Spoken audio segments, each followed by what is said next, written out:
Plato came from a wealthy and prestigious family. He received an extensive education in literature, mathematics, and music.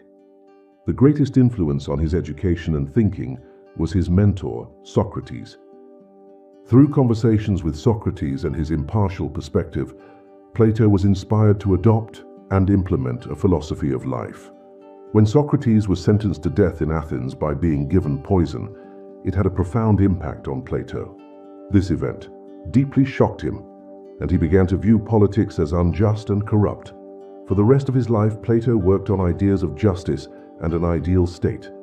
In Athens, he established an educational institute that is considered the first university in history. There he discussed and taught subjects related to philosophy, science, mathematics, and politics in great detail. Aristotle, one of his most famous disciples, studied here under Plato.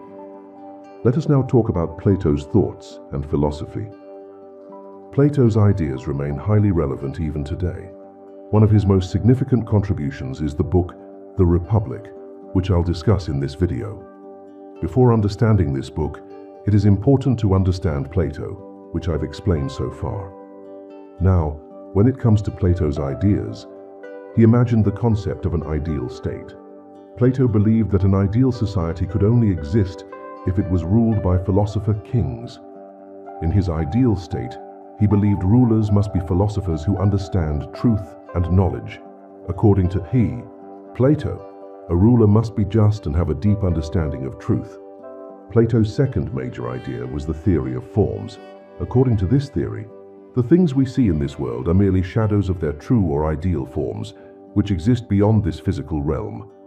One of Plato's notable concepts is the allegory of the cave, which he used to explain knowledge and ignorance.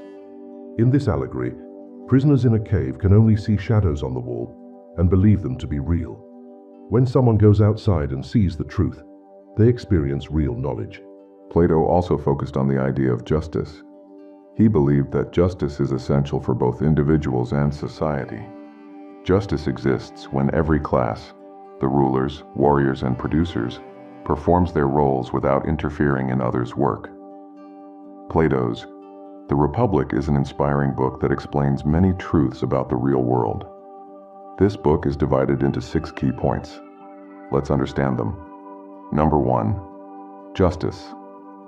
Plato views justice not just as a personal virtue, but as the foundation of an entire society. A just society is one where every individual and class performs its proper role. Socrates argued that justice is not about giving everyone equal rights, but rather ensuring everyone performs according to their abilities. On an individual level, justice is about creating harmony among the parts of the soul, reason, spirit, and desire. Harmony among these leads to justice in one's life. Number 2. The ideal state. Plato envisioned an ideal state as a well-organized society with 3 distinct classes, each playing an essential role. The rulers are the philosophers, wise individuals who lead with justice and fairness.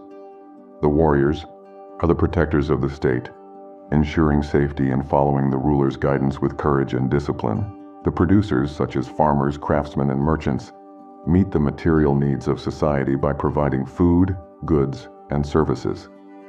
Plato believed that for the state to function properly, each class must stick to its role without interfering with the others. When everyone does their part, the state will be balanced, just, and harmonious. Number 3. Philosopher king. Plato believed that only those with true knowledge and understanding of truth could become rulers. A philosopher king works for the welfare of society, not for personal gain. He emphasized that rulers should rise above personal desires to understand truth, justice, and morality before governing. Number 4. Division of the soul. Plato divided the soul into 3 parts.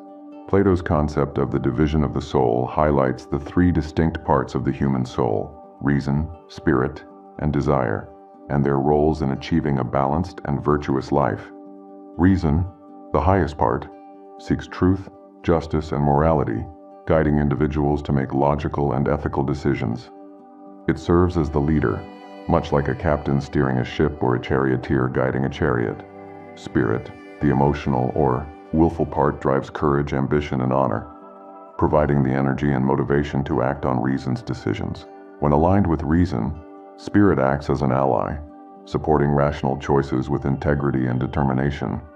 Desire, the lowest part of the soul, is governed by physical pleasures and cravings, such as food, comfort, and material wants.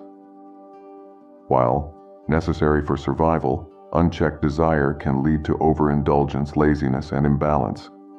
Plato emphasized the need for reason to lead, spirit to support, and desire to be controlled to achieve harmony within the soul. A balanced soul ensures that reason makes wise decisions, spirit provides the willpower to act on them, and desire does not overpower or disrupt the other parts. This balance fosters inner peace, virtuous behavior, and a fulfilling life, whereas imbalance creates inner conflict and unhappiness. Plato extended this idea to society, suggesting that justice arises when each part of the soul, or each class in society, performs its proper role without interference, creating a harmonious and just system. Number 5. Allegory of the Cave. Plato's Allegory of the Cave explains the difference between ignorance and true knowledge.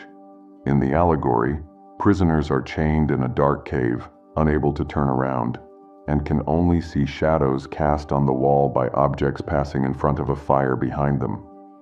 These shadows represent their entire reality because they have never seen anything else.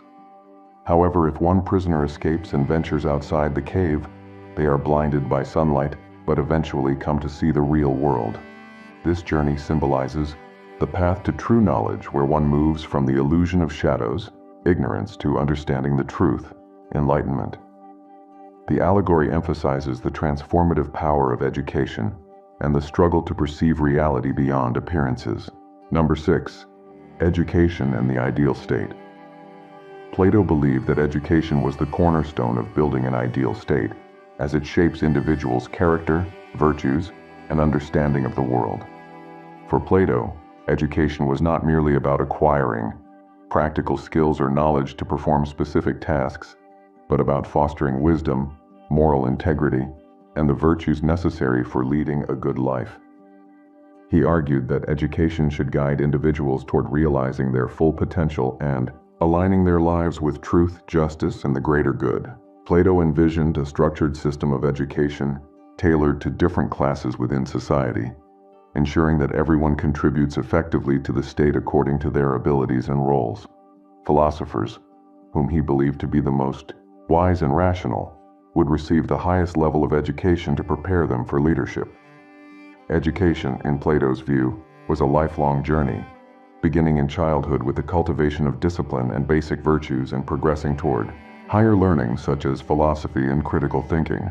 By focusing on the holistic development of individuals, education would not only create virtuous citizens, but also sustain a harmonious and just society, where every person performs their role in accordance with their natural capacities and the needs of the state.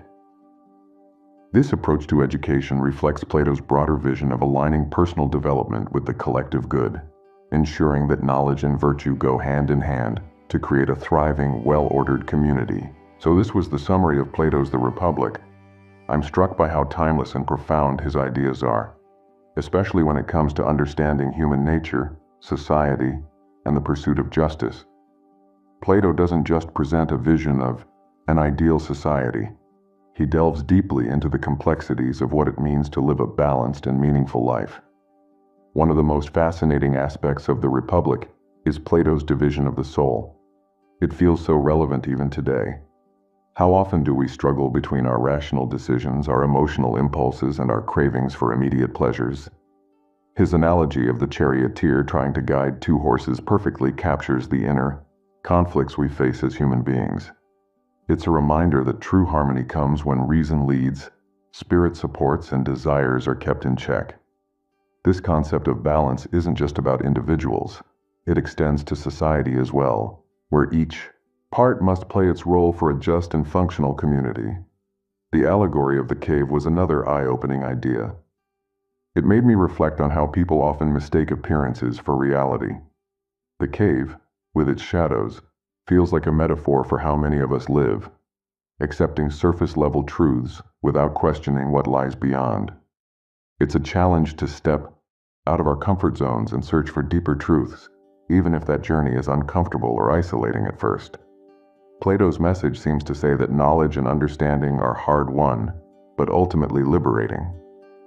Plato's emphasis on education as the foundation of an ideal state is also inspiring. He doesn't see education as just training for a career or accumulating facts. It's about shaping character, cultivating wisdom, and preparing individuals to contribute meaningfully to society. It made me think about how modern education systems often fall short of this ideal, focusing more on competition and rote learning than on fostering virtues or critical thinking.